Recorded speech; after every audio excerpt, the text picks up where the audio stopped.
Welcome everybody. I hope you guys are doing well. And I'm back and we're in it with another video. For those of you who weren't here last time, the last video I was talking about was who's in your inner circle. And don't worry if you missed out on it. I'll definitely leave a link down below and you guys will be able to check out that video.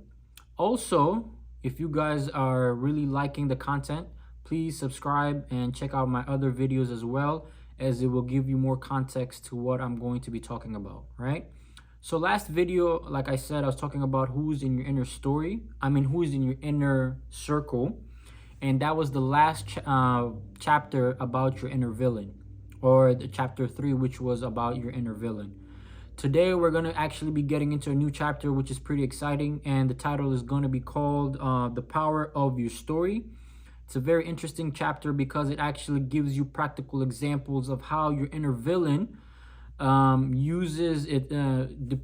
We talked about how your inner villain has certain components, and in this chapter we're going to be really looking and practical examples of how your inner villain can use those components to really affect your life and how it can end up turning out differently depending on how it's set. And its main tool of using its components is by actually creating narratives, or what we call stories, right? To derail you or make you have certain thoughts and certain things, right? As I was reading this chapter, it was very interesting for me because it really gave me some perspective. Because as I read the previous chapter, it gave me a realization to me having an inner villain and me understanding some of its components and how it's created.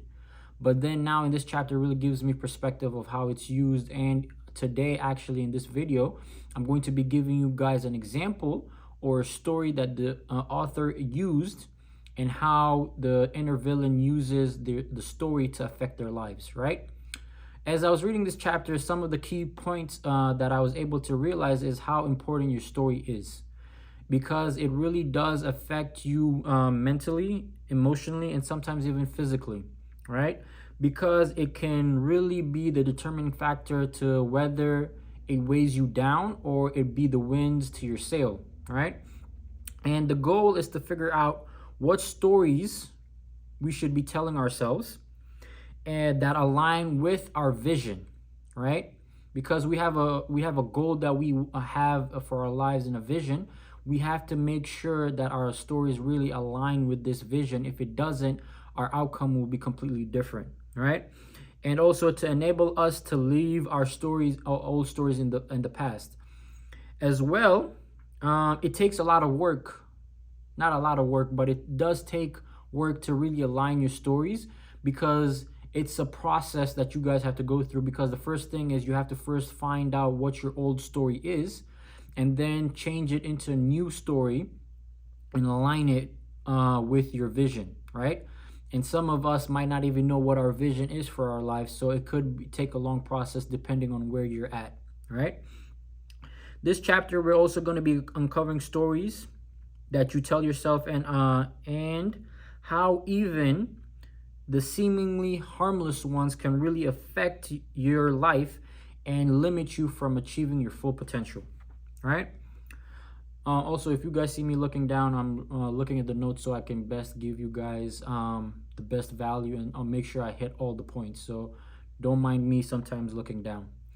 The first step is to understand your story, and also to understand what story you tell other people, because that's very important, because it gives perception to what they're going to be telling you as well. And once you gain this understanding, you'll be able to learn how to switch your story from a limiting and disempowering one to one that gives you confidence and takes you to the moon, right? And this is going to be a story time, and it's actually going to be the first one that I'm going to be doing in this channel. And today's person or main character is going to be called Jenna, right? And the author is going to be using Jenna's story to really show and indicate how stories impact your life, right? So Jenna in this story is a stay-at-home mother, right? And her job, or like the role in her household, as most stay-at-home moms are, is to pretty much to take care of the house, organize and schedule, and taking care of her husband. She also on the side would give piano lessons to make extra money for the household. She really enjoyed this role because it really helped her stabilize her family, and she really enjoyed being a stay-at-home mother. But she also had a regret or a thought in the back of her mind, as I'm pretty sure some stay-at-home mothers might have, or some people might have in different situations. She had a thought in her mind that basically telling herself that she kind of felt that she sacrificed her life or her dreams in order to basically help the family have a more stable and secure path, right? So she was like, oh, someone has to stay in the house to take care of the kids and maintain them. Let me sacrifice my dreams and vision so that the family can be secure while the husband goes and take care of business, right? She had this thought in the back of her mind, even though she was seemingly very happy. Her inner villain, although, even though she was happy, her inner villain decided to take this component and this thought and it created a story where it basically told her that she was not happy and that she sacrificed herself.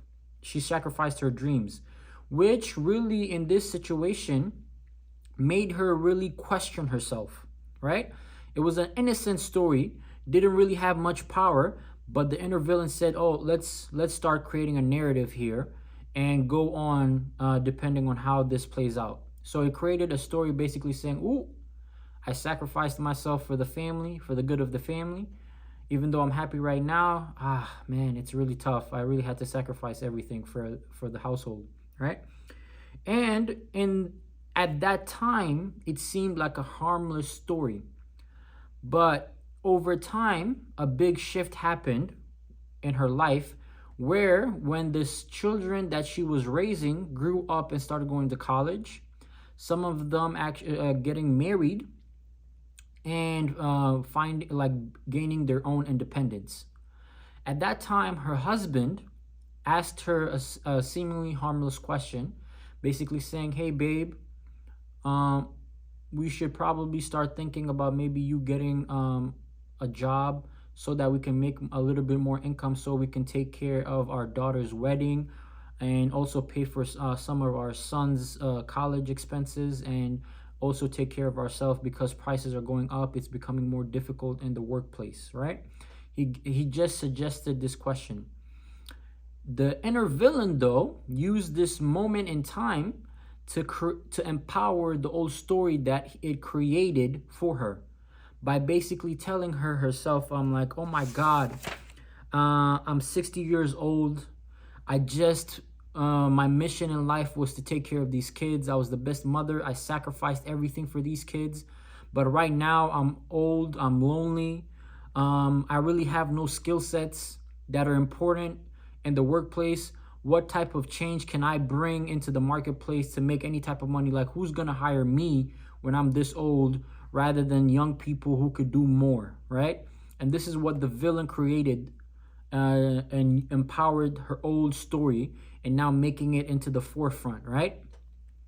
Some people might think, oh, that might not be that big of a change or harm to her life, but this is the impactful part here, where it's like this story caused her, which is a very important thing, is it caused her to feel depressed and feel that she had no worth in the marketplace and that she couldn't change anything and that her best days were behind her because she used those days to sacrifice for the family, right?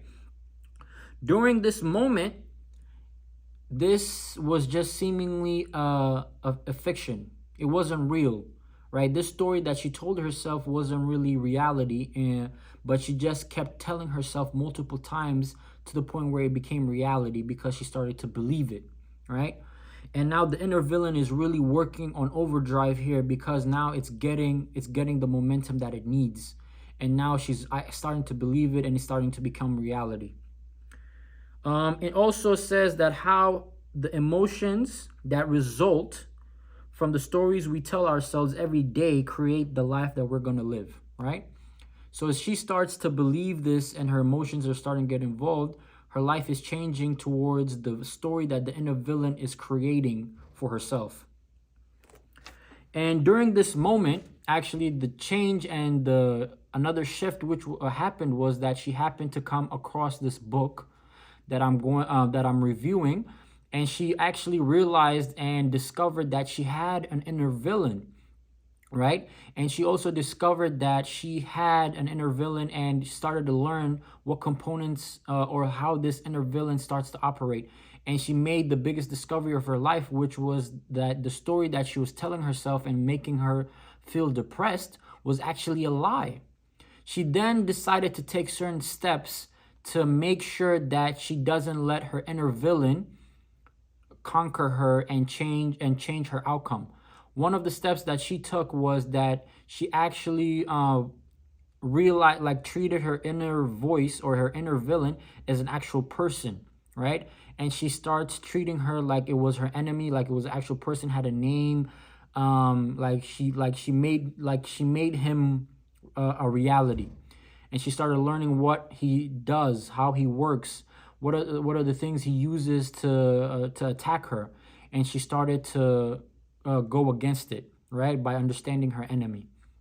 What ended up happening during this time was that she was able to change her narrative and change the narrative of her story, and actually change her whole story in general.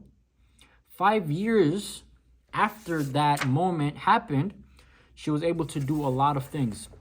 Some of the things that she was able to accomplish that I'm going to be able to tell you guys here, is that she started her own business. And using this business, she was able to start creating a lot of, she was able to start making a lot more money, and also using this money to retire her husband. She was able to now also start to travel to 25 cities in America and multiple countries. She started to talk to various audiences about her story of how she went from a stay-at-home mother to owning a business to now traveling, and basically how her story changed because of her realizing that, right? She became a motivational speaker, basically. She became an author of her book and talked about her experiences. She bought her dream home. She also paid all her kids' college. She then decided to do family vacations. She lost her weight. She became in the best shape of her life. She actually convinced her son to quit his job after college, and then decided to have him work in her company. And she continued to drink wine and had a better relationship with God, eat more food, better food, and healthier food as well. She crossed off most of the things that she had on her bucket list. And the most thing that she said to herself that was the most important thing that she achieved was that she was able to inspire her kids by showing how she was able to change her life and how she was able to impact on a bigger level by just changing her story. She became an inspiration to her kids, right? And what this really tells us in this story is how important a story can be, because some of us really have no idea or don't even really put much thought into the story that we are telling ourselves. And some of you, this might be the first time that you are discovering that you guys have a story, or some of you might not even know what your story is that you keep telling yourself or you actually believe in, right? And this video is to really help you guys discover and understand how your story can really impact your life. And by using this story of Jenna, you guys can really start to see how your inner villain uses certain stories to really impact your life and help you make certain decisions that limit you, right? And how you guys need to take control of your own story and realize what your story is, so that you can make sure that it's aligned with your vision in order for you to really maximize your potential, right? But some of you that are watching this video might ask yourself, But maybe Jenna is a unique situation that she was able to really change her life and be able to accomplish the things that she was able to do, right? But really, that's not the key point of the story or of this chapter, because everyone has their own story, right? And that story might be or is a negative one that we need to stop telling ourselves, right? It might have something to do with your health. It might have something to do with your career. It might have something to do with the relationship you have with a significant other or a friend, right? But what is the main key component of this is understanding what your story is. And Jenna's situation was different. She might have decided to use her story to change certain aspects of her life, as I mentioned, by the things that she was able to accomplish in the 5 years after she changed and realized that she had an inner villain, right? The same case might be for you. But the important thing that I want you guys to take out of this video is to actualize this story and really keep it with you. Don't let this story just be a thing that you watch and listen to and then forget the next day. The important thing is to have a realization of what your story is and take the time to basically try to think about what your story is and what is the things that you tell yourself, right? I hope you guys really gained a lot from this, because it really exposed a lot of things for me as well.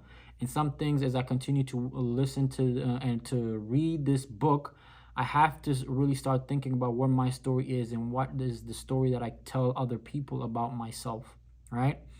And I need to change it and make sure that it really does align with my vision. And as we go on continuing with these, I'm going to be talking about how you can be able to realize what your story is and how you can change it as well. So I hope you guys really enjoyed this video and were able to get something out of it. I want you guys to really comment down below in the comment section some of the stories that you guys have of yourself. Ask yourself and really comment down, is your story aligned with your vision? And if it is, what is it? And what are some of the things that you do on a daily basis to align yourself with it?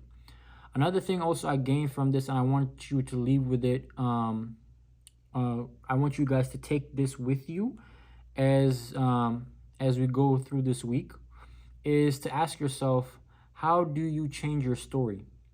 And from what I've gained from this chapter, or this version of this chapter, is that I think the best way to change your story is by changing your certain habits.